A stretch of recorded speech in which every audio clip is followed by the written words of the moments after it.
People from all walks of life are talking about this fucking story. Honestly, they underpaid Lewis, it looks like. Lewis has got to look at this and be like, fuck, I should have asked for more. You know, there's some delusional confidence happening over there at Andretti. His racing career came because he won Wheel of Fortune. What? What's up, Venkers? Hello, Venkers. How is everybody doing? How are you doing? Are you okay? Are you still glowing from the fucking late night fucking sesh you had with Lewis Hamilton? That Lewis Hamilton fucking rocked your world and now you've just got a permanent smile on your face? Dude, my legs are tingling, my toes are curled. I got goosebumps everywhere, baby, because Lewis Hamilton... Stop shaking. Lewis Hamilton has given me a reason to care about this sport again, because sometimes... Yeah. He blew the back out this fucking game, bro. Yeah. I mean, the numbies. I mean, people from all walks of life are talking about this fucking story. People are just hitting me up left and right, talking about it, and I mean, with good reason. It's fucking crazy. This is all we're going to be talking about. No, we have other things to talk about. We're going to talk about the news of the day. Apparently, Alex Albon's going to Red Bull.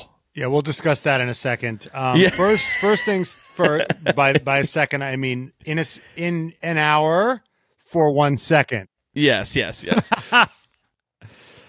First, I want to discuss. Do we want to discuss it was Toto Wolff's statement first? Okay. Yeah. Let's. Okay. Yeah. Lou. The news happened. We did our first impressions, but there's more stuff happening now. Toto Wolff has come out, done some interviews, came out with a statement, and let's talk about it. Well, what did he? I don't know what he said. I'm just looking at the visuals here. It's a terrible. Dude, the dude can't even pretend to be in an office. I mean, he's pretending, but poorly. I mean, he's literally phoning it in even now. You'd think you just lost the greatest driver, the most valuable guy in the entire sport. Yeah. And you'd think this would be all hands on deck. Yeah. But no, he's in Ibiza or wherever the fuck these guys go. If you haven't seen this, in all the interviews that Toto did today, we're recording this on Friday, February 2nd. Of all the interviews that Toto did today, he's clearly using like the Zoom green screen, and the background isn't like the beach or like the stars or something where it's clear that it's a fucking green screen. No, it's an office. He's pretending. It's like usually when you do that, you're like, ooh, look at me, I'm in outer space. And for Toto, it's like, look at me, I'm like at my office at the factory. Anyway. He's actually trying to fool us into thinking he's at an office. It would be more honest if he just had the backdrop of his private island that he's on. Right, yeah. Or the yacht that he's on. And here's the thing. He's done all these interviews, and the whole vibe of the interviews is like, listen, like, this isn't a surprise. It's not a surprise. The timing is a bit of a surprise, but, like, I'm chilling, no bad blood, everything's fine. Lewis wanted to drive in a red, and I have to respect it, but everything's amazing over here. And it was like, everyone's like, it's just like, here's the thing with Toto. And it's like, listen, we talked a lot of stuff about Toto, but now it's like we've talked about it in theory, and now it's like really happening in practice. He talks always about like kind of vulnerability and like hardship and this sense of like he's a boss who like expects a lot, but is like understands that you're a person too, right? You're a person too, and he's transparent. He's transparent, and he's not like these other, other people in the business who are all just, he understands that you're a human being. But it's It's like disingenuous. It's not actually vulnerable. Like, he's actually never vulnerable. He's always like, no, it's like, it's exactly what I thought it was. It's exactly as I expected it to be, and he has every right. It's like, it would have been so refreshing if he was like, yeah, he caught me with my pants down. I'm hurt. Yes. I thought we were in this together, and, right. We gave him 5 fucking titles. Right. And it got hard. And I thought we were in this together, and I guess we're not, and that hurts. Right. But I wish him well. He skips all of that, all of like the processing of the hurt, straight to like enlightenment. And I feel like this is it's actually a life lesson, I feel like, because this happens in life. Like, sometimes like a bad thing happens to you, or you're betrayed, or something bad happens, and you just want to like jump immediately to like where the finished product of like, I've learned a lot, and they had every right to do it, whatever. But like in between there are a bunch of like messy emotions. And sometimes like someone who deems themselves like holier than thou, or deems themselves like as like a great person, actually skips the messy stuff, skips the anger, the jealousy, the fear, and whatever, in favor of like, everything's fine. No, I'm actually good. I'm actually it's awesome that Lewis left. That's Toto's vibe. I guess my question is maybe that is happening behind the scenes. How much of that does he need to show us? I mean, here's the thing. He doesn't owe the public anything, I guess, but like, maybe some of it's happening behind the scenes, but I feel like, I don't know, this is how he kind of carries himself. I doubt it's happening that much behind the scenes. There wasn't any self-reflection. Like, the lack of sort of the immense ego of this organization, and the lack of reflection is why I think is one of the reasons he's gone, because Lewis hated the car in 2022. Mm-hmm. I forgot there's an engineer that left. I forgot his name, but he was one of the guys in the wilderness saying, "Fuck zero side pods." I forgot his name, but and he left. And Lewis was one of the guys that was like in 2022 was like, "Fuck this concept. We need to go. We need to do these things called side pods, and we need them." Loke Serra, that was his name. The departure of Mercedes engineer Loke Serra played a role in Hamilton's decision to leave the team, because Loke was the guy that was the one whistleblower, canary in the coal mine. Like, I think this is stupid. Yeah. And Hamilton was on his side. Hamilton was like, I think Loke is right. Yeah. Reports suggest Serra shared Hamilton's dim view of the Mercedes Zero Pod concept pursued by former technical director Mike Elliott.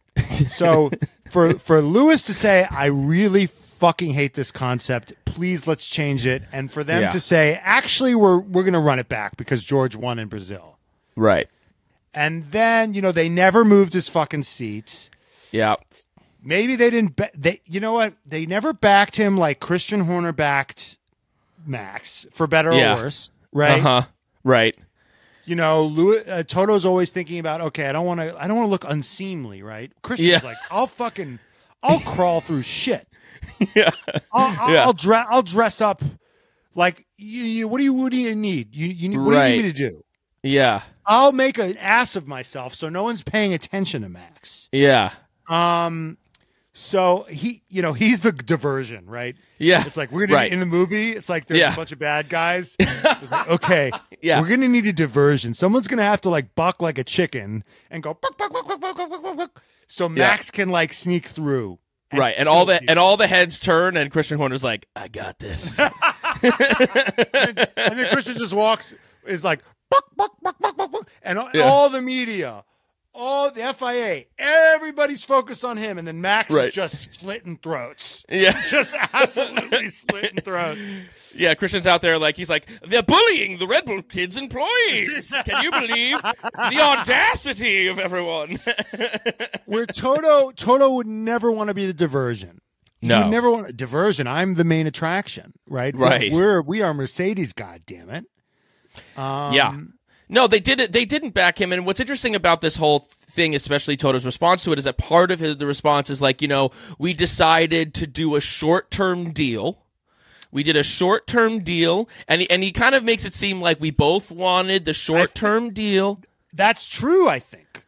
I think that's true. I think that was the other part of the problem is that Toto was like, we want the option to be on our end too.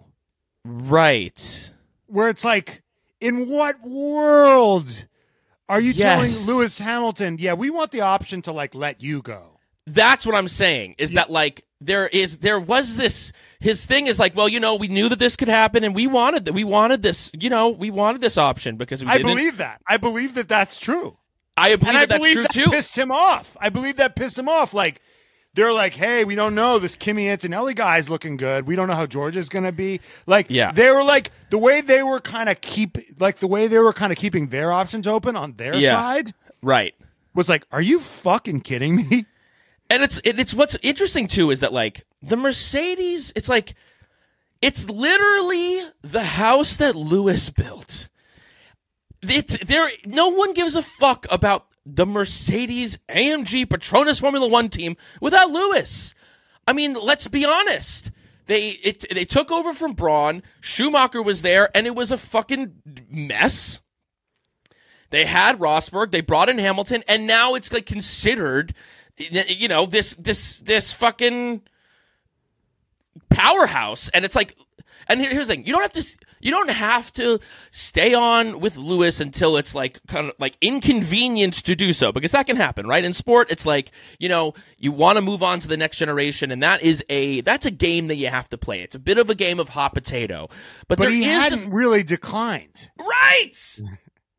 And it didn't look like he was going to recline anytime. Right. He still beat George. He's basically ruined the career, or didn't ruin George's career, but he basically, like, the guy you thought was the next guy, he's actually not the next guy. So this isn't fucking football or basketball where the knees start to go and then all of a sudden they can't dunk anymore and they can't hit the jump shot. They can't hit the fastball. No, it's a mental game. He's single. He doesn't have kids. Right. He could look at Alonso. Look at Alonso. Alonso. Right.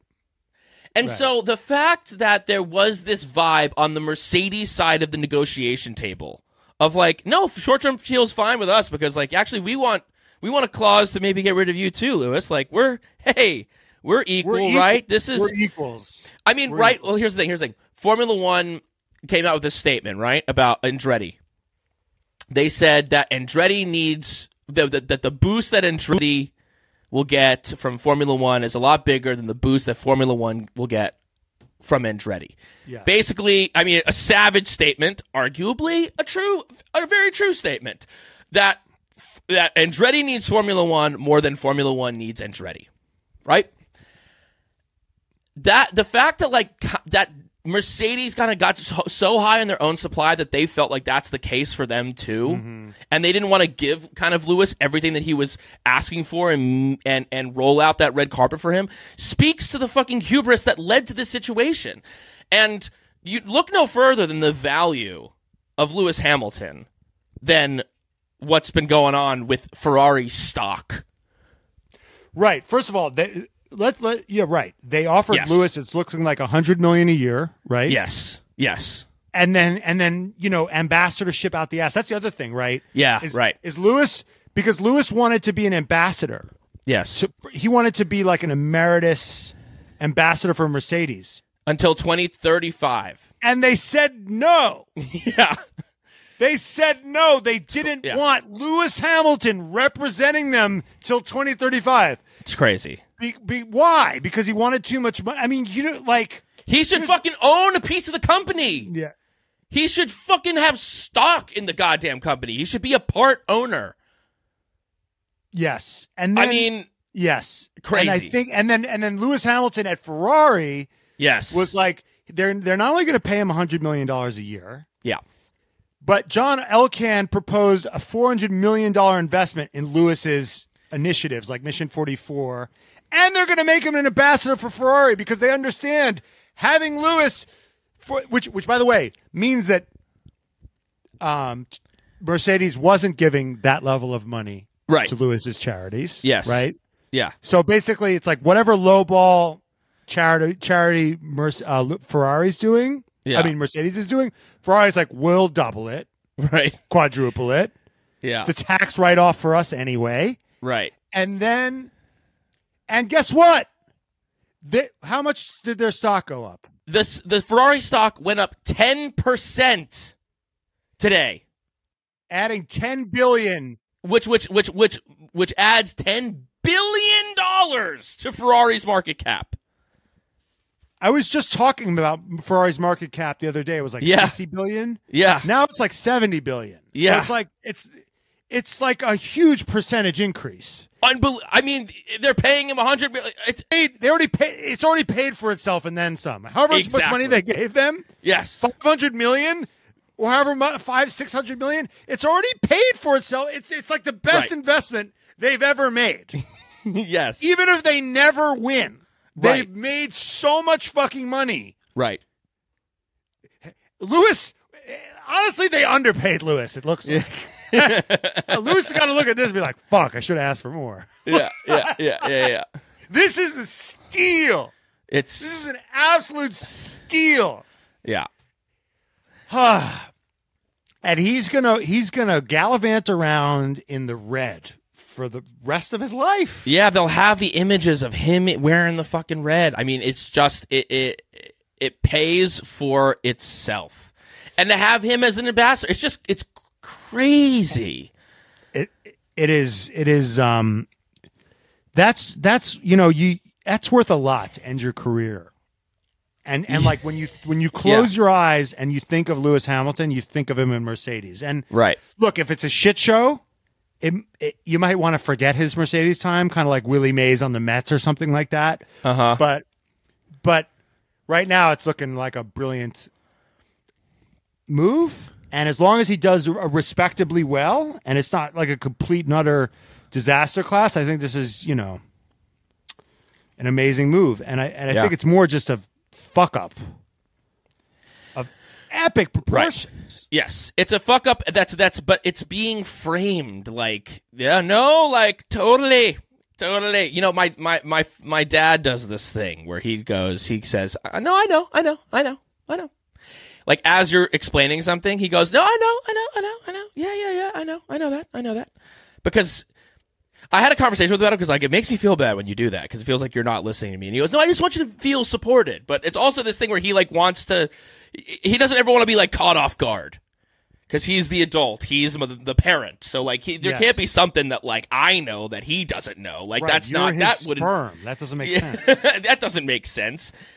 And I feel like, it's, which I get. I understand like where the impulse comes from, and I even sometimes do that with people, and I have to like catch myself. It's learned behavior, but like that's kind of what like Mercedes is doing right now, at least publicly. It's just like the whole vibe is like, no, it's good, no, it's awesome, yeah, it's real, it's good. There was in the movie, that Dumb Money movie, yes, in Dumb Money, Seth Rogen plays this guy Gabe Plotkin.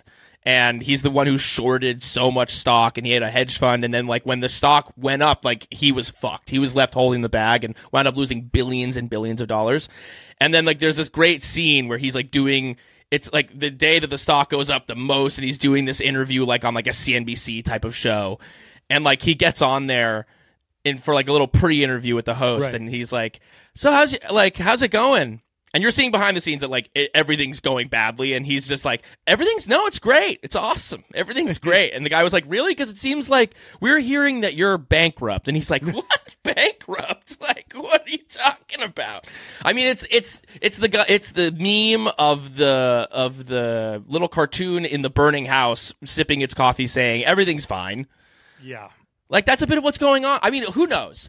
We'll see what happens with Mercedes, but like, I just don't really trust. It's been a long time. I just don't trust the organization. Yeah, the response, the response doesn't suggest that they're going to learn from this mistake. Right. It's like, thank you. Next. Yeah. I'm so fucking grateful. No, it's not next. That was Lewis Hamilton. You just lost unnecessarily. And maybe they're banking on this Kimi Antonelli kid, but like, this game, there's no loyalties in this fucking game. Contracts, contracts, schmacks, okay? Like, Oscar Piastri had a contract with Alpine. Guess what? Not anymore. I mean, like, if they're pinning we got the next great, if you have a shitbox car, who's to say that he even wants to fucking drive for you? Well, it's like, we got the next Lewis Hamilton. It's like, well, you also had Lewis Hamilton. So Yes. That's what I never get. That's Yeah. why I'm like so hung up with the Alonso of it all. They're like, well, maybe this young guy will be the. I'm like, or you could just get Alonso right now. You know what I mean?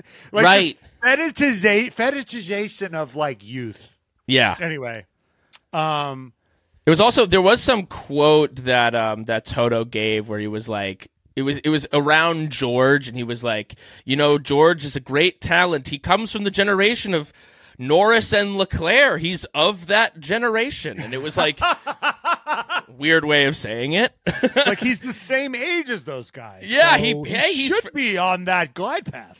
Right. It's like, hey, it's like he's friends with those guys, so maybe that means that he is one of them. I remember when I first got out of college and got an agent and got managers and stuff, and I would look at their client list and I would think like, my peers. And I was like, no, those are very much not my peers. Yeah. Marissa Tomei is not a peer of mine, just because we are all with the same company of, managers. Yes. Yeah. He basically said, yeah, George has an opportunity here to take the mantle, which is, it's clear what he's saying there. It's like this guy has not stamped his authority on this fucking team. Yeah. That he can't beat a 39-year-old, however the fuck old he is, Lewis Hamilton. Right. Yeah. And he's crashing the car and he's bitching and moaning on the radio, and I don't think they're sold on him at all. Definitely not. And by the way, I know there's rumors that Albon's going to Red Bull, but it's like, are they really going to just hire an Albon or a Sainz and call it a day and just be like, George is our number one? I don't think so. Right. I mean, talk about leveling down. It's like Lewis just spanked George, and now you're going to get the guy that just got replaced by Lewis at Ferrari? Like, that's your go-to plan? Or you're going to get Albon, who got beat by George in F2? Like, that's the plan? Well, that's the plan if you think George is a number one, which, you know what I'm saying? Right, but it's like, you can think that he's a number one, but you're still going off of, like, potential. You're not really going off. It's like Lewis just embarrassed him. If George beat Lewis, then you're fine sticking Albon in the car. You're fine sticking Ocon in the car. You're fine sticking Sainz in the car. Yes. But he didn't. But he didn't. And convincingly didn't. I need a hero. Yeah. Anyway, and this we could touch Albon for a second. Yes. Okay. So this is like, I just don't. I really. Yeah. It's the same look. Can anybody? Piano key neckties. I mean, it's like you think these guys are out here playing chess. Yeah. But then they're playing checkers. If this rumor is true that Albon is getting the Red Bull seat, happy for him. Right. But what has he really shown us other than he's way faster than Latifi and Logan Sargent? Yeah. What has he shown us? It's in the telemetry, dude. It's all in the telemetry. Okay, I also think I want to shout out like how this rumor has come to be. Is that Peter Windsor did like a 3-hour live Q&A on YouTube today. This is how this happened. A minute into it, someone asks like, should Albon go to Mercedes? And Peter Windsor's like, at Mercedes, that's interesting. Well, but as I understand it, this is the quote, as I understand it, Albon has been offered a 3-year contract by Red Bull to start in 2025. So I think you're going to see him alongside Max Verstappen in Red Bull. I can't imagine he's going to say no to it. As I understand, it's not 100%, but 90% correct. I love him saying, what I just said, that's going to throw the entire Formula One world off of its fucking axis again in a weekend is like, it's 90% correct. Brian, if I'm ever directing a movie and I want an actor to throw it away, I'm going to show him this clip. Right. No, this is like throwing it away. The definition of throwing it away, and it makes it so fucking interesting. Yeah, that's the concept for this is kind of like the concept of throwing it away is if you say something like really big, something that's like maybe on the cusp of being melodramatic. You say it in a very flippant way. Yeah, maybe I just won't do this podcast anymore. Yeah, yeah, exactly. Yeah, I lied to you about that years ago. No, that never happened. No, that never happened. Yeah. You know, the thing that, I did cheat on you. Yes, yeah, I did. You know, and it's like, whoa, what the fuck just happened? That's what happened. Peter Windsor did that minute one into a 3-hour session, and everyone Twitter was like, and then kept prattling on about other shit. Oh, didn't reference it again for another 3 hours. Gotta have him on, honestly. I know we do. We gotta have him on. He's the fucking man. He's the man. I'm obsessed with him. Yeah. So I just like, what's the thinking there? If you're Christian Horner, it's like, okay, so Max ripped his face off. We got rid of him. He beat Latifi and Logan Sargent. I think he's ready for Max again. I say here's what I think it is. I think that Albon was kind of thrown into the deep end. I mean, it was a tall task. What's interesting? Here's what's interesting about Albon's career. Albon should not be in F1. Albon was going into his junior career. No one was going into his Formula 3 and Formula 2 seasons being like, look out for this kid, Alex Albon. He's really got some bass. No. Going into that F2 season, everyone was talking about George Russell and Lando Norris. They were the two little golden boys going into that season. These are the next two shining stars of F1. And then, dinky little Alex Albon fucking, plopped his head in there and was like, what about, hey, me too, right? And hung with them all year and wound up finishing in the top. I think he got third, Lando got second, and George got first. I believe that's what it was in their Formula 2 career. So then all of a sudden he had these opportunities. And then he was in F1, and then he goes to, Toro Rosso, whatever he even was at the time, and then all of a sudden he's with Max, halfway through his first season in F1. So I think, because I'm a Albon guy, I think that Albon, I know that he hasn't. I like Albon too. I'm not throwing him out. I'm not throwing the baby out with the bathwater just because he hasn't beaten someone of more mirth than these two guys. But I think from Christian Horner's perspective, He's had his time away. He's grown. He even carries himself differently. There's an attitude shift that it seems to have happened with Albon. Remember when he was in Drive to Survive? He was meek. He was always just yeah. You know who carried himself well? Sergio Perez. Sergio Perez, seasoned veteran, accomplished race driver. And then you get in there, and then you get your face ripped off, and then he's just. You have an ego death of epic proportions. I don't think. I mean, Sergio Perez is a great example. It's we can't. Albon's a kid. We got to bring in a man. Right. Bring in a man. Right. And he's reduced to rubble. Shriveled. You know what I'm saying? Yeah. So it's this is it's a definition of insanity. It's we're in a feedback loop here. So if anything, dude, you want to give another Red Bull guy a shot, it's Gasly. He just was plopped. I mean, I think Gasly had more of an attitude problem. Right. In that, I don't think he made any friends in that Red Bull garage. Right. I think he's more of a tough hang.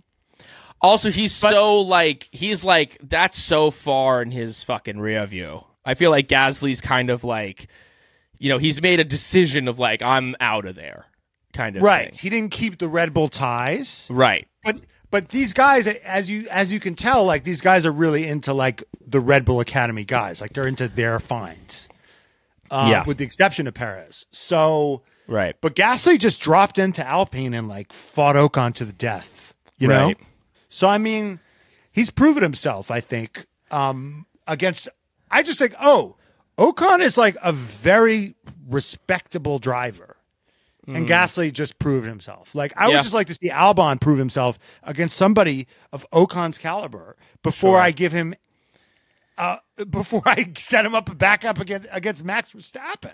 Yeah, for a 3-year deal that's a commitment. I mean, that seems like an irresponsible deal if that is true. And then also, what are you doing? What does that say to Daniel Ricciardo? Yeah, then why is Daniel Ricciardo? Why'd you put him in there then? Why'd you fucking go through this whole song and dance of, getting our hopes up, getting everyone's dicks hard? Now we're getting blue balls because Ricardo's just going to be, saddled in fucking at the Visa Cash App because they're trying to sell Cash App, dude. Yeah. They're trying to sell Visa Cash App. Cash App's like, you can keep him here as long as you want, Well, baby. I think they're trying to legitimize that team. Right. That team Sure. might actually be pretty good. Yeah. And they'll sell, So we'll see where they are in the pecking order. Yeah, and before we say, oh, Daniel Ricciardo's banished. But Daniel Ricciardo's proven himself as Max Verstappen's teammate. Yeah. Albon hasn't. No. And anyway. So you would think if you're Christian Horner, you're throwing Gasly in that seat? Gasly or Ricciardo?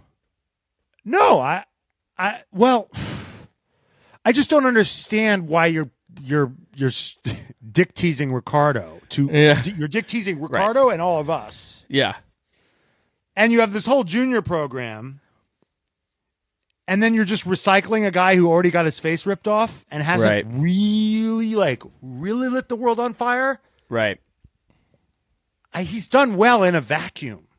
Yeah. At Williams, at a low pressure environment with two of the worst fucking teammates you could have. Yeah, sure. So, what are we talking about here? Yeah, you're not wrong, love. If you're not wrong. What's the point of having Liam Lawson? What's the point if you're not moving guys through the program? If you're just fucking playing checkers here and just being like, you know what, he was fun. You know what, he was a guest star. Let's bring him back for a season 3 arc. Yeah. You know, yeah, guy from season 1. Let's bring him back. Like, it just doesn't. There's no logic to it. Right.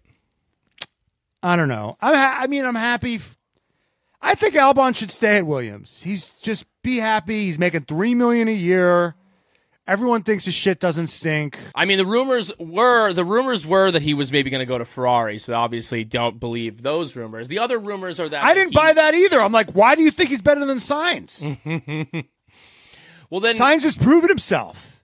Where can Albon then where can he prove himself if he's stuck at Williams? Because that second teammate's going to be kind of rough.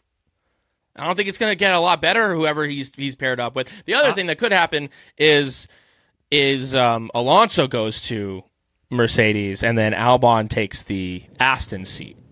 Mm-hmm. Then he's going up against Lance Stroll, and I guess that doesn't necessarily prove that much either. That doesn't help his case either. I mean, Lance is better than Logan, but you know. I think let's pretend Albon goes to Red Bull for a second. Uh-huh. So that leaves the Merc seat open. That leaves the Williams seat open. Mm-hmm. That's perfect for Kimi to slip in to Williams for a year. Yep. And then it's the question of who takes that Merc seat. Right. Well, yeah. Sainz has been floated. Yeah, Sainz has been floated. Alonso's been floated. And Albon's been floated. Yeah, I don't. If Sainz fucking lucks into that Mercedes seat. Yeah. I mean, the guy's got a way. The guy is like a cat. He's a cat. He always lands on his fucking feet. I just think it would be if Toto hires Carlos Sainz. Yeah. And then George is just the number 1. Oh my God! But can you imagine? You already are out on Mercedes if they hire Sainz. I mean, I couldn't be more out on a team. But I love George. Here's the thing: I love George Russell. I just don't think he's a number 1 driver. Totally. I know. I'll say that. Let me say that again. He's not a number 1 driver on a top team. He's a number 1 driver for Mercedes. Right. He hasn't proven himself. Right. I think he could be a number 1 driver at Alpine. Yep. I think he'd be a number 1 driver at Audi, Aston, midfield team. Mm-hmm. Midfield team. Yeah, best of the rest. Best of the rest. But I don't think he's number 1 driver at Mercedes. I really think that title is wasted on him. And I think just no vested interest in this. I just think that you need a guy that can really take that team on and lead the team. And that's Fernando Alonso. Yeah, here's the thing that's interesting when it comes to all this stuff is that, like, there is this generation, right? It's like, it's what Toto said. He's of the generation of Norris and Leclerc. And I just kind of feel in my guts that, like, Lewis, Verstappen, and Alonso are just really on another tier, and they are on another level. And then the rest of this crew is kind of like, it's just a different generation where the ceiling is just lower. So when I Lewis, think Max is there too. That's what I said. I said Max. Oh, so sorry. Max, Lewis, and Alonso. Like, so, you know, when they're gone, maybe George is like top, like can be a top guy at a top team because you know Fernando and Lewis are gone, Right. and Max is retired because he doesn't want to do this shit anymore. Right. You know, so there maybe is like a waiting it out. Well, that's Leclerc's move, maybe. That's Right, Leclerc's and move. I think it'd be wise of Leclerc to like not necessarily like be like, no, like I took out Vettel and I'm like taking you out too, Lewis. Like it might be behoove him to like play nice and not destroy the reputation in the process of attempting to beat Lewis Hamilton. And I love Leclerc, but I just don't know. I do think that like this older generation is just like. This older generation, and that includes Max Verstappen, like, is just built a bit different. I just think they're built different. They're once-in-a-generation talents for a reason. There's only one of them. Yeah. And Max is that one. And Lewis is a little younger than Alonso. A little bit, not much. A couple years. No, they're of a generation, though. Right. Lewis's first year was Alonso's third, was Alonso's, like, fourth year. Right. They just happen to be two in the Alonso and Lewis generation. Yeah. And that's rare. Right. But Max is the only one of that generation, potentially. And the rest are just, you know. It's kind of like Mahomes. It's kind of like Patrick Mahomes. Right? Think about, or like, it's like, think about, especially when I think of like Max with the other youngins. Patrick Mahomes, there's great quarterbacks. There's great quarterbacks in the NFL. There's Josh Allen. There's fucking I don't know football that well. There's Lamar Jackson. There's Jalen Hurts. There's Joe Burrow. You know, Dak Prescott. There's a lot of these guys who are around. There's that Herbert kid. You know, who are considered great. They're considered great, but like, guess what? Patrick Mahomes just like beats them all and fucking wins Super Bowls. That's what he does. Yeah.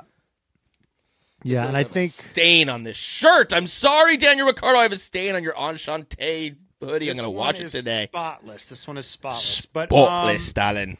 I think. Where do you put Norris though? See, this is tough. You left it out. I know. I do think that there are levels to this shit. I think that Norris is like at the top of that rung below, but I don't think that he's on the same level as the three of them. Well, because I want to talk about this. I think he's cut from different stuff. I think it's an attitude thing. Norris was offered the Red Bull seat, according to rumors. Reportedly, Of course he wasn't going to go to Red Bull. You're like, of course he's not going to go. That would be crazy. Like, why would he even dream of going there, right? You know, no rational person would do that. And then you look at Lewis Hamilton. And Lewis is like, Leclerc's there? I don't give a fuck. You know what I'm saying? Yeah. Right. Like, that's just a different mentality. Right. No, it's true. It's a mentality thing. It's 100% that. And I think that there are some people who are like up for the like, no, anytime, like on site, the kind of on site shit. Lando Norris is not an on site kind of guy. Lando is like, let me stick around, let me like find my pocket. But that doesn't mean that you can't be like a world champion, but does it mean that you're an all-time great? No. Right, and I think, and that just also speaks to like I think the rumors were probably true that Lewis Hamilton's dad was like, so what are the chances we could get the boys together? Right. Yeah. Because I don't think Lewis is scared. I think Lewis has that irrational confidence. Yes. You know? Yes. I don't think he gives a fuck. No. And you need that irrational confidence. You do. You just need to be like an all-timer. Yes. the Mount Rushmore have that irrational confidence. Yeah. It's Niki Lauda going to Ferrari and being like, this car sucks. Yeah. Right. Is Niki Lauda just being a country gentleman and being like, you know what, I'm going to take out a huge bank loan and just finance my racing career. It's just irrational confidence. Right. It takes, Zach Brown. I was just listening to Zach Brown's story. Did you know that he didn't have money and his racing career came because he won Wheel of Fortune? What? Yeah, we got to do research onto this, but all right, give me the spark notes. The spark notes is that he was just a regular guy, young guy, and they were contestants for Wheel of Fortune. Yeah. And he was smart and was like, and he applied and he talked about it was like Hangman. And it was like Hangman against a lot of other people, and he won a bunch of rounds. He got on the show and he won a shitload of money. And he was like, I'm going to take this money and I'm going to finance my racing career. And he went to like Skip Barber, whatever the fuck. school. And right. Went to Europe and raced against Helio Castroneves, built all those contacts. Right. And now he's fucking, and the racing career flamed out, but he had the network. Yeah. And now he's fucking Zach Brown. Yeah, that's just irrational confidence. Irrational confidence. In a good way. I just won Wheel of Fortune. Yeah, I could put this in a fucking, 401k, or I could fucking put it towards racing school. Right. Now here's an interesting thing. Holy shit. Jenny found the video. Look, can we put it in? Oh my God. Okay, yeah. Here, I'm gonna share the screen. Share. Yeah, put it. Today, as we continue Team Week on Wheel of Fortune. And now, here's your host. Oh, yeah, he was a kid. This is Zach Brown on Wheel of Fortune. Is that true? That's me. Okay. Oh, you're the one. God. Yeah. What do you like to study in school, Zach? Math, history, science. Good. And it says you're interested in becoming a baseball Talks player. the same. You play in a league now? Yeah. Yeah. What's the name of the team? Team White Sox. Okay. Yeah, you want to be in the right dugout during the game. Yeah. 900. Can I have a K, please? Yes, you can have 2 Ks. Now, all right, no help from our audience. Zach, $3,050. Identify this person. Wild Bill Hickok. Yeah, that's it. Look at that. Look at that fucking guy. I guess you guys weren't watching much television in the 50s. $3,050, Christmas gift boutique. Here we go. Wow. Oh my God. That's the greatest thing I've ever seen in my entire life. Yeah. It's crazy that nobody talks about it. That's why I listen to this podcast. Zach Brown. Well, he mentioned it on Beyond the Grid. That's where I heard it. Yeah, sure. Well, yeah, he mentioned it, but why isn't everyone else talking about it? Yeah. That's amazing. Yeah. Cute kid. Yeah. Look at that. Cute kid. Yeah. Wow. I'm blown away. I don't even know what to do with that. Yeah. Of course he won Wheel of Fortune. And guess what? He didn't guess either. Like, when you get to that point, you could guess. He's like, I don't even need to guess. Hey, how about K?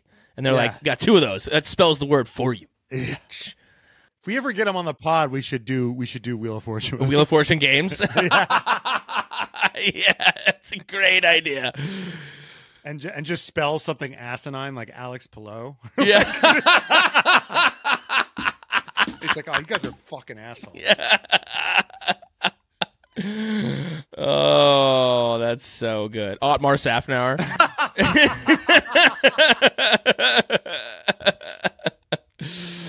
Oh my God. Daniel Ricciardo. Just Daniel like all Ricciardo. his misses.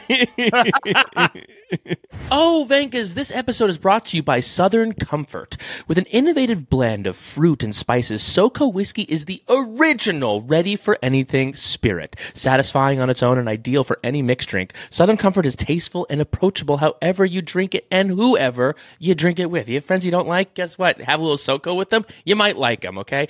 Yeah, we got SoCo Original, the classic, right? It uses an iconic recipe of sweetly spiced fruits mixed with a dash of whiskey flavor that has been popular for decades. It's in a category all its own. There's these other ones that are kind of trying to do SoCo now, but SoCo is the OG. SoCo is the Ferrari of this type of drink. Then we got the SoCo Black. It has a whiskey kick with a hint of sweetness that is suave and complex, but welcomingly simple to use in any cocktail of your choosing.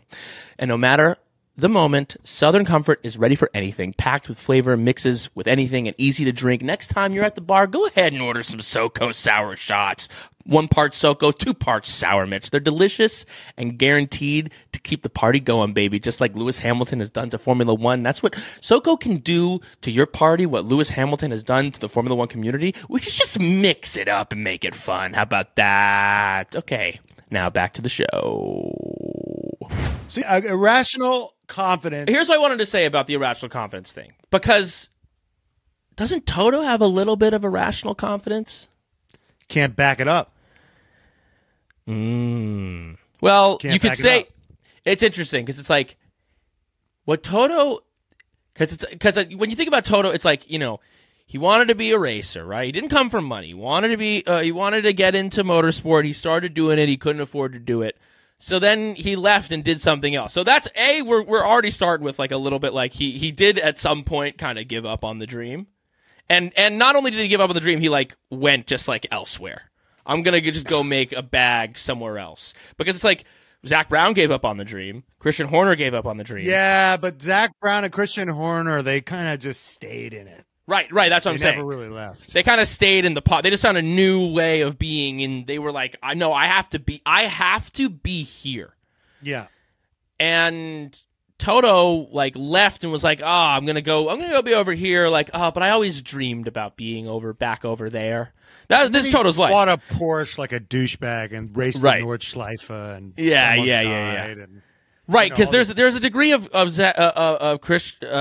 Toto's irrational confidence that because then he came back and then he got back into the let me get back into the F1 world, and he like bought into teams. He kind of came in. I don't want to. I'm not going to Williams, I think, and then bought into Mercedes. Into Merc. I'm not going to like work my way up, a la Gunter Steiner. Like I'm, just this lowly mechanic who now all of a sudden is like running shit. But he bought in at the top level and bought. Here's the interesting thing about Toto. It's actually like Toto's confidence is actually like more rational. Toto has rational confidence. Toto's like, I'm tall, handsome, have stately energy. I think I'm seeing all these other, business folk. I think that they're going to like be obsessed with me. And I think that like I will be able to talk to them and make a shit ton of money doing that. And then he like looked at the Formula One world and said, I see a gap in the market over there. Like I'm going to go do that. Whereas I feel like the Christians, the Gunters, the Zach Browns, like they don't even see the gap in the market. They're just like, no, through sheer, force of will, I will force a gap into this business. Right. Well, they muscled their way in. But, right. I think this is something we see in business executive types where they're like very smart, very capable, dominate the field that they're in. Yeah. And because they're so smart and because all the success they've had has like created this sort of idea that they're right all the time because that's what their experiences taught them. Right. Because they happen to buy into certain tech companies when people were paying stupidly high valuations for tech companies, and if Toto Wolff tried that now, he wouldn't get anywhere. Yeah. Right.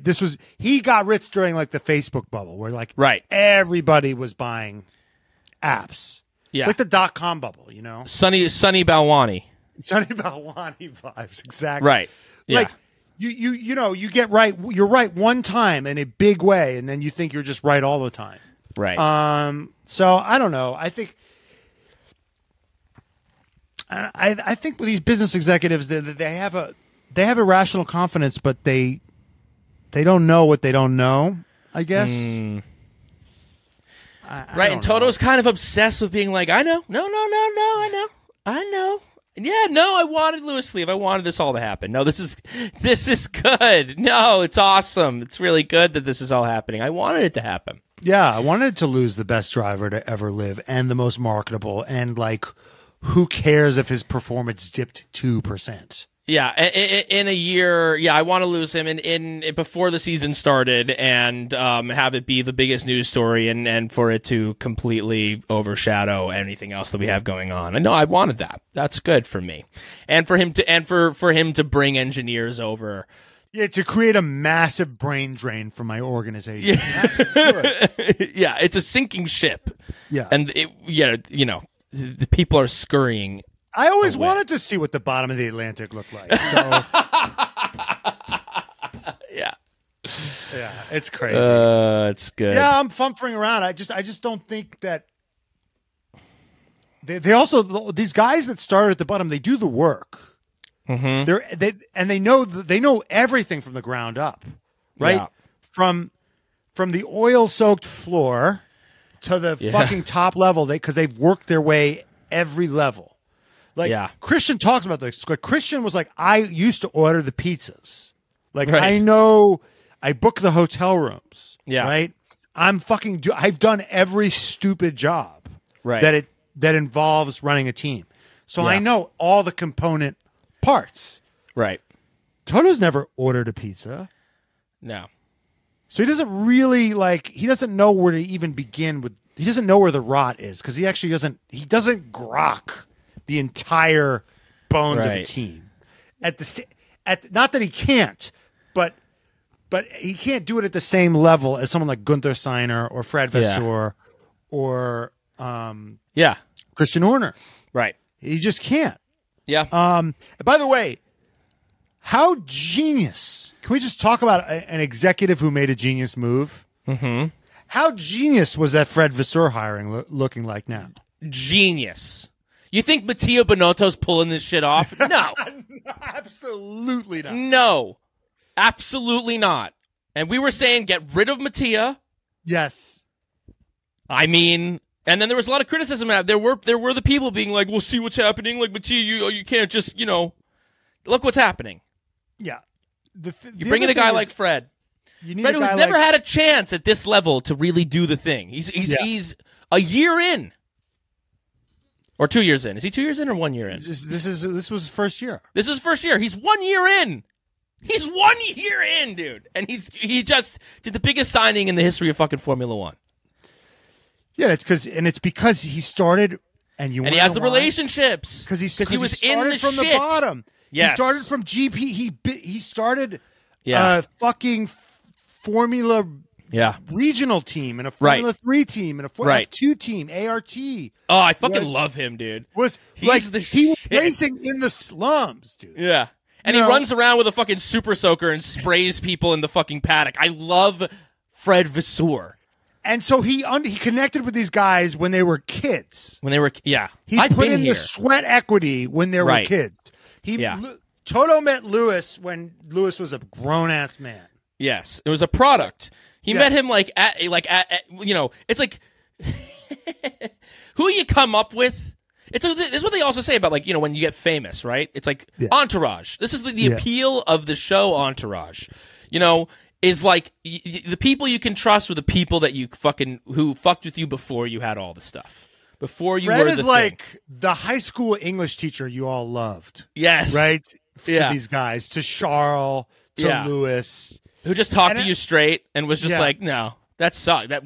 He goes, hey Charles, what the fuck was up with the sentence? This fucking sucks. Well, also by the time you're a man, it's hard to have the same level of respect for an older guy. You're more impressionable at that age. So I mean, Malcolm Gladwell had this. I mean, I know Malcolm Gladwell is controversial, but he said something that really resonated with me. Yeah.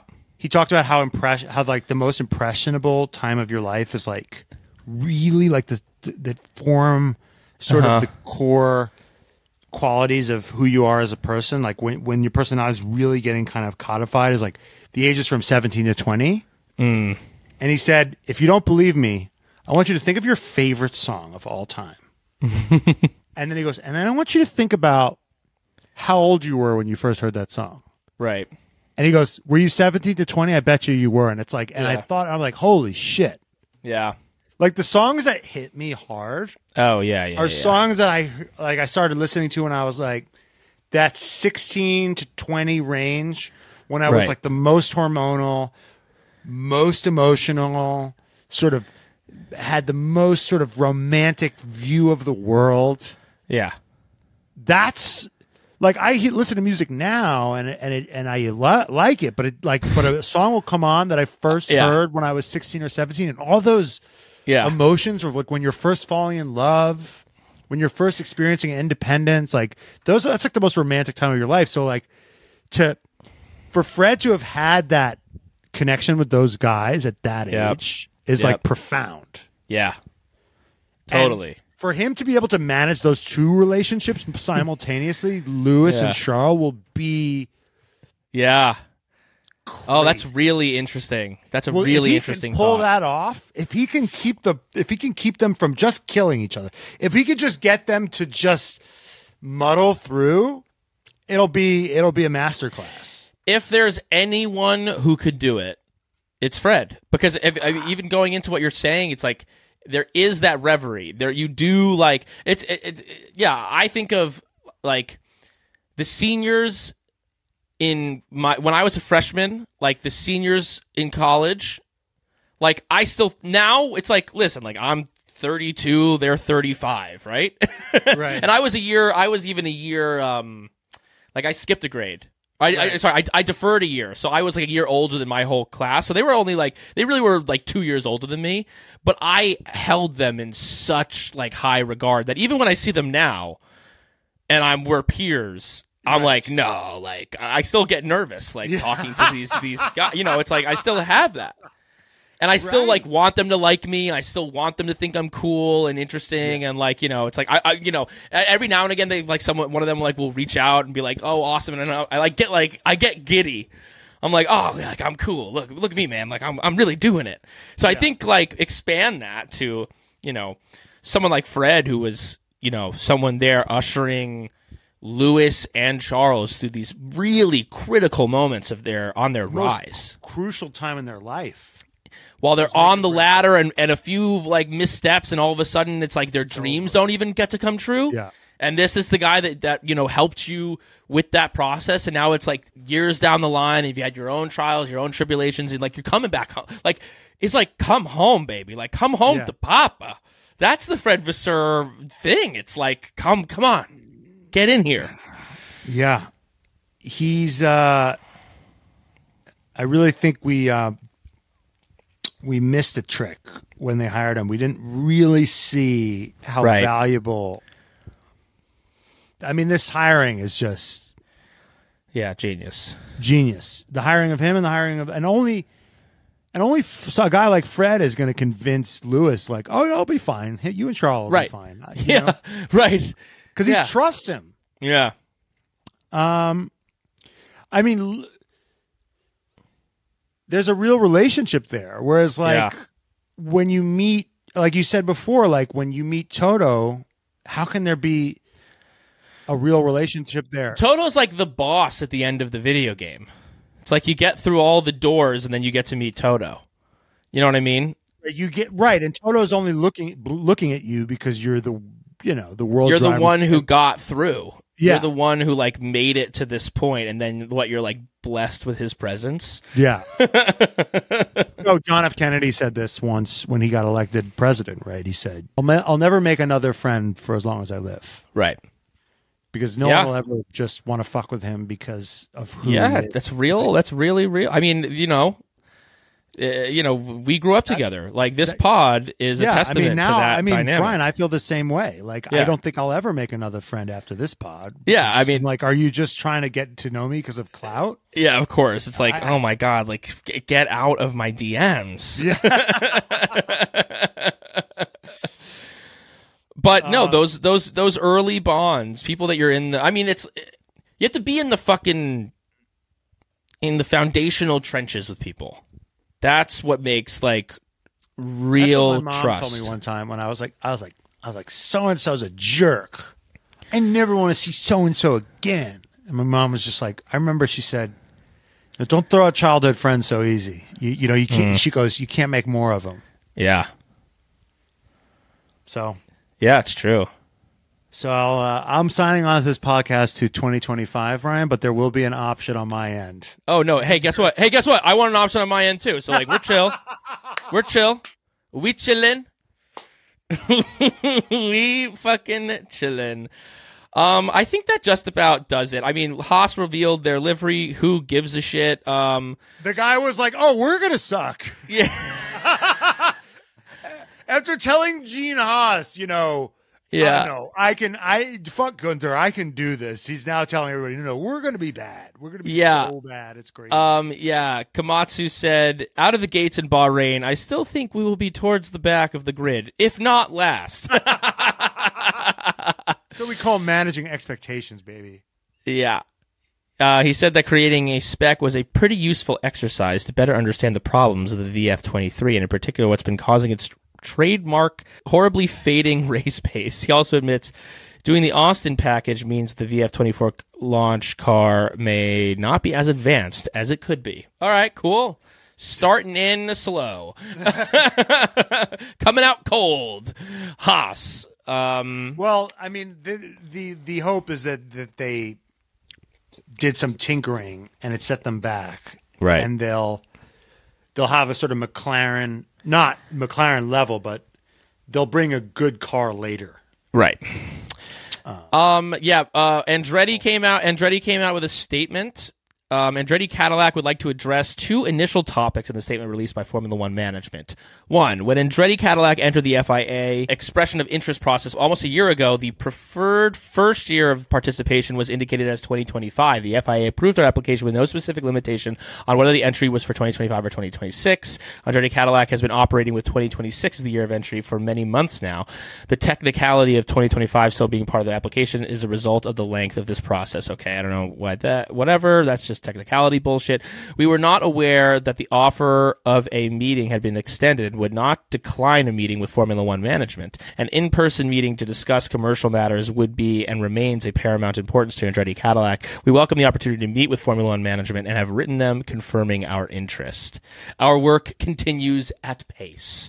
There's some delusional confidence happening over there at Andretti. More irrational confidence. Yeah, irrational confidence. But I to me, here's the thing with Andretti. I don't think that they should be. I think that they deserve to be on the grid. I just don't think that the 11th team thing. I think that if they're going to be on the grid, let Haas stink it up for 2 years. Let them feel what it's like to not have Gunther there. That it becomes maybe a little bit less of a, what a promising asset I have here, and what a just money-making machine my shitty Formula One team with no, redeeming people on it really is. Especially as, Max Verstappen dominates for another year, maybe there's, less interest in the sport. I mean, Lewis just showed that maybe that's not the case. I think Lewis is putting the entire Formula One on his back, but it's like, Andretti, Cadillac, go buy Haas. I know that Gene insists that he's not going to sell, but but Cadillac, true, but that's not true. What do you mean? Well, that's just. I think you're not right, because he had an opportunity to buy Sauber, and he didn't do it. I think there's a very specific reason. Because buying a team, Brian, would cost him over $1 billion. Whereas paying for it, but that's not going to. My thing is, and it's not. But it's not going to happen. And so, even if Andretti wants to get in this way, that door is closed. I just don't think that door's opening. Right. So but I think you have one option, which is buying your way in. So if he doesn't have the purse, right? It's like guys. It's he needs to go get the purse. But the money guys behind him want to get in for cheap. Well, that's not going to happen. So this is my whole thing with Andretti. It's if you want in, this is the way to get in. If you want in for $400 million, that you're not getting in that way. So then don't waste your time. And don't waste your money. He wants to get in the right, he wants to do it. You're right. He wants to do it for cheap. They want to do it for cheap. And Formula One is saying no. So get with Cadillac, get with GM, pivot, make it fucking. Would you trust? Do what Audi did. Would you trust Zach Brown to find any way in, or would he just be no, I want to get in this way. I'm going to beat my head, continuously beat my head against this wall right here. I think maybe they're running out the ground ball because they want to fucking sue. I have no idea. Right. Yeah, maybe. But this is not. It's not the way in. Yeah, the way in the way in is to buy a team, and that'll cost over $1 billion. Right. But here's the thing: if you get a Cadillac or a GM, or you get someone else to bring in money, and then maybe it's worth it for them. It's worth it for fucking Gene Haas. But then why doesn't Cadillac? But here's the thing: Cadillac should just be an engine supplier. Then they should fuck Andretti. Supply Andretti, right? Supply Aston Martin. Supply Williams. Supply another team. Why are you attaching yourself to this fucking sinking ship if you're Cadillac? Yeah, I don't know. Yeah, the whole thing doesn't make sense. He also went in. He also came in very blustery and he pissed everybody off and wasn't like Gunther Steiner about it. You know, right. Gunther Steiner went about it the political way. Everybody likes him. Right. But nobody deserves to be an F1, right? It's just it's silly. It's silly to and do I think that Andretti would be better than Haas? Like, yeah, sure, definitely. I think that they would do a better job than Haas. Why? Because they come from a spec racing series. They have no experience making their own parts. What they're not even good at IndyCar right now. I just think it's like from more of I just think of like that Haas is at the bottom of the rung. I think you view Haas in a higher estimation than I do. Yeah, I mean, sometimes they've only come in last twice, which is a fucking miracle. And they have a good relationship with Ferrari. Who does Andretti have a good relationship? A fucking new engine supplier? That's the other problem. Is that Cadillac couldn't even get their shit even get their shit together until 2028. So Andretti was going to need Renault. Right. And I heard this on Missed Apex was this guy Joe Sayward was saying this, right? Joe Sayward was saying, like this journalist was saying, Renault didn't want to fucking give them an engine. Yeah. Because Renault was like, you're just going to fucking steal Cadillac's just going to steal all of our information. Right. So, like, Renault didn't even want to give them an engine. Like, nobody wanted to play with these guys. Right. And apparently, they actually had an engine agreement, and Andretti let that lapse. So, I mean, it's just silly. The whole thing is silly. Are F1 a bunch of greedy assholes? Yes. Does Andretti deserve to be an F1? Debatable. Would I like to see a team like Andretti or 11th team in F1? Yes. All these things can be true. But I'm just like their way in is not this. This is not the way in. The way in is that you buy Haas. You buy Haas. That's the way in. Only team for sale right now. Even if Gene says it's not, it is. For enough money, it is. Audi's not for Audi's not for sale. I don't. Williams, not yet. They're people. They've just put in this. They're going to see this through. But Haas, they're on the down. And for all the people that think that Andretti's some net positive, then explain to me why IndyCar is not more popular. Right. Explain to me that. Yeah. Go watch the many series that Andretti has cars in. Are you watching those? Has anybody watched? I mean, yeah, people watch. What races? Everyone bitching about how Formula One rejected Andretti from being in F1. What races did Andretti drivers win IndyCar races last year? Kirkwood won one. Yeah. So I mean, look, in Long Beach, we love IndyCar. It's just not that popular. So, and that's sort of the calculation that F1's making. Right. Yeah. So nobody our age gives a fuck about Andretti. Right. Timothy Chalamet wanted to start an F1 team. Jacob Elordi. If Timothy Chalamet, Jacob Elordi, and what's his name? The kid from The Bear. All the baby girls. And Pedro Pascal and Paul Mescal And oh god, what the fuck is his name? Or what if Swift? What if Taylor? Oh, Swift Racing. Swift Racing, dude. It rolls off the tongue. Swift Racing, dude. Taylor Swift came to the grid, and she's like, I don't know, I don't have like an engine. They come right in. Look what she did for the fucking NFL. Yeah. The NFL is like 9 times the size of That's such a that's for TikTok, right? Yeah.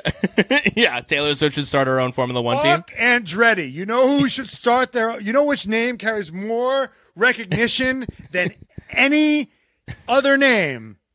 Swift Racing. Taylor Swift. Look what she did for the NFL. Yeah. Which is she brought so much value to the NFL, which is 9 times the size of Formula 1. Taylor, if you're listening, her fake relationship with Fernando Alonso did so much for Formula 1. Yeah. If she partnered with Cadillac, or fuck it, if she partnered with fucking Pontiac, it doesn't even matter who she partnered with. Any engine supplier she wanted. Yeah. Any car company she wanted, she would be on the grid like this. Yeah. Swift the fan base, Holy like the shit. The fucking the American young Formula 1 fan. You want to get more women in motorsport? Yeah. Let Taylor Swift on the fucking grid. Get her on the fucking grid. I want Martin Brundle talking to her, and I want her talking to Martin Brundle about downforce. Yes. I want downforce references in her songs. She'd be such a good team principal. Also, she'd be so much taller than all the drivers. Totally. Towering over them? Towering over, Fernando Alonso, Lewis Hamilton, Yuki Tsunoda. Just absolutely. Yeah. The bump that F1 would get if Taylor Swift had her own F1. Oh my God, why is nobody thinking about this? No, it needs to happen. Just like Swift Racing. I mean, listen, the BWT car, right? The name is alone. Yeah, the name fucking flies, baby. The name flies. You get a fucking, oh my God. I can't believe it took us that long. Yeah, I mean, the BWT car was pink and everyone was like obsessed with it. Can you imagine a pink Taylor Swift car? Is that her color? Or is it red? I just think it's fucking. Let's just go full fucking like feminine. Let's just go full like if Taylor Swift's gonna be on the grid, I want the car to be pink, dude, and I want it to beat the shit out of every other car. All these cars using like the black now. They're all using and it should blast. It should blast her songs. From speakers like every like they pass. Yeah, after every pass, the drivers have to hear, "Look what you made me do." Yeah, look what you made me do. Look what you just made me do. Look at you just made me. Ooh, dude. And then when they win, when the team wins, they play one of her bangers. Fuck the national anthem. Yeah, who cares about the national anthem? Yeah, fucking no. You play. Fuck. What song would you play? I don't know. What's her biggest one? You're on the phone with your girlfriend. She's upset. She's going off about something that you said. She doesn't know you like I do. Yeah. I'm in the room. It's a typical Tuesday night. I'm listening to the kind of music she doesn't like. And she'll never know your story like I do. Because she wears shirts, I wear t-shirts. She's cheer captain and I'm on the bleachers. Dreaming about the day when you wake up and find that what you're looking for has been here the whole time. You could see that I'm sorry to interrupt, but Beyonce's. Can you imagine Charles Leclerc on the podium to that? Been here all along. Why can't you see? You belong with me. You belong with me. F1. Whoa. Oh my God, this is a great exercise. Yes. Who is driving for Swift Racing? Okay, obviously Charles Leclerc. Yes. Who's the second driver for Swift Racing? Dare I say it's Pierre Gasly. Oh yeah, Just he's, both sides of the coin. yes, The yin and yang. the yin and yang. The yin and yang. Charles kind of like moody, and they're besties. You Yeah, know, very- just like Moody and Pierre. You know, And she's golden just kinda retriever like, energy. I got a blank space, baby. And I'll write your name. And they're both fighting over her because they're both in love with her.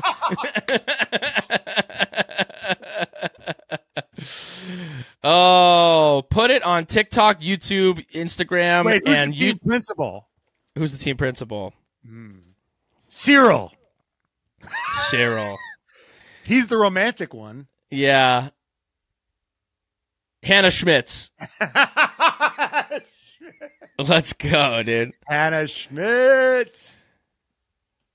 Fuck yeah. Fuck yeah. That's my favorite F1 team. Are you kidding me? Oh, 100%. Can you imagine Charles Leclerc, Pierre Gasly, Hannah Schmitz, Bright Pink, Yeah. Taylor Swift, just literally. And they're like cheating on regs. They're like the dirtiest team on the grid. They're just like they don't give a fuck. They're like and they're just protesting like, "Look everything. what you made me do. Yeah, look what. All the eras, dude. That's the eras tour. That's what it's all about. Yeah. Yeah. Oh man, Jenny says Jerry is comms director. Yeah, Jerry and Christian get divorced because she's like, fuck this. I'm making a name for myself in this like, sport. Christian Horner's like, God damn it, knew he cooked something up. The Swift Racing, there's a rocket ship on the straights. Yeah, and Newey's like, what? And he's like packing up his shit. Oh yeah, because she poaches Newey in a pink cardboard box. He's like, oh, sorry, get the fuck out of here. Yeah, dude. Oh god, that rocks. Fuck yeah, dude. That fucking rocks. All right, Venkas. I don't know what more you need from a podcast. Subscribe to the Patreon. Yeah, if you want more Lewis breaking news talk, go to the Patreon, subscribe. Go buy our Lewis merch. I mean, this shirt is the coolest fucking thing I've ever seen in my entire life. And if you're not wearing it, then you're literally not cool. So, and we got more merch coming out soon. Be on the lookout for that. All right, you motherfucking Vankas. Until next time. Goodbye, Vankash. Goodbye.